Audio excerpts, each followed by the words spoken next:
Welcome to the deep dive.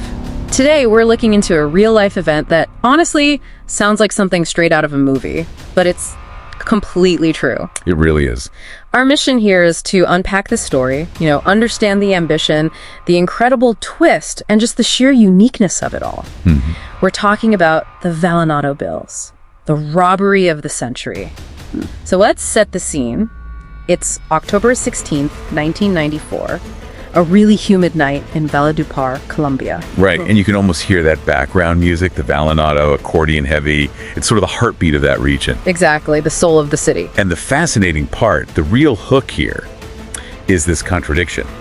It gets called the robbery of the century, but Right. well, in the end, they didn't really steal anything tangible. Nothing but a memory, as they say, which sounds, impossible, right? It does. So let's get into the heist itself. How did this crew, described as pretty disciplined, quiet even, get into a bank, the Bank of the Republic, no less? Well, that's one of the wildest parts. The sources say it was almost surgical, but not in the way you'd think. Yeah, no explosions, no complex wiring stuff. No, nothing like that. It was almost anticlimactic. They apparently found a door, a vault door, just left slightly open. You're kidding, a door left ajar. Seems that way. Incredible luck, or maybe incredible negligence, depending on how you look at it. They just walked in. Wow, just walked in. And inside, what do they find? The jackpot. Yeah. 24 billion Colombian pesos. And get this, these weren't used bills. Ah, right. They were brand new, crisp, straight from the printers, basically. Never circulated. Exactly. Never touched by the public. And that amount, back in 94, was roughly US $33 million. $33 million. That's huge. The biggest cash haul in Colombian history at that point. Absolutely the biggest. So picture this.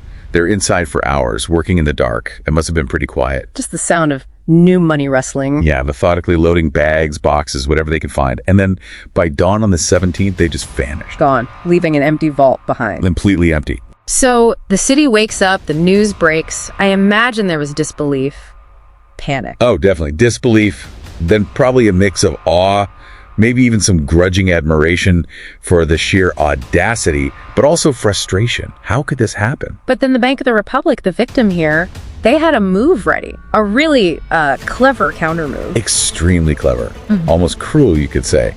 They played their ace card. Which was? They knew those bills were brand new. They had the serial numbers, the specific denominations, so they made a public announcement. Okay. Yeah. They basically said, all those specific bills with these serial numbers, they were never officially issued. They're not legal tender. Wait, so they just declared the stolen money worthless? Pretty much. Overnight, that $33 million hoard became just paper, fancy numbered paper, but essentially useless. Yeah. They published the serial numbers, making them impossible to spend. That is brilliant and devastating for the thieves, I imagine. Oh, absolutely. Can you imagine thinking you pulled off the perfect crime, holding billions, only to find out it's monopoly money? And the public reaction, how did they take this twist? Well, with that sort of dark, ironic Colombian humor, they nicknamed the worthless bills Los Billetes Vallenatos. The Vallenato bills, after the music of Valledupar. Exactly. Linking them forever to the place, the culture, and the epic failure of the robbery. A kind of monument to genius gone wrong. So wrapping this up for you, the listener, it really is a story about a fortune you could hold but couldn't spend. A heist that netted billions but ultimately stole nothing of actual value. Well, maybe freedom for those involved, as many did get caught eventually. Right. It's the ultimate irony, the greatest robbery that stole nothing but a memory. And it leaves you with a really interesting thought, doesn't it? Makes you question what value actually is. How can something so real, so tangible, like stacks of cash, Become worthless just because someone says so?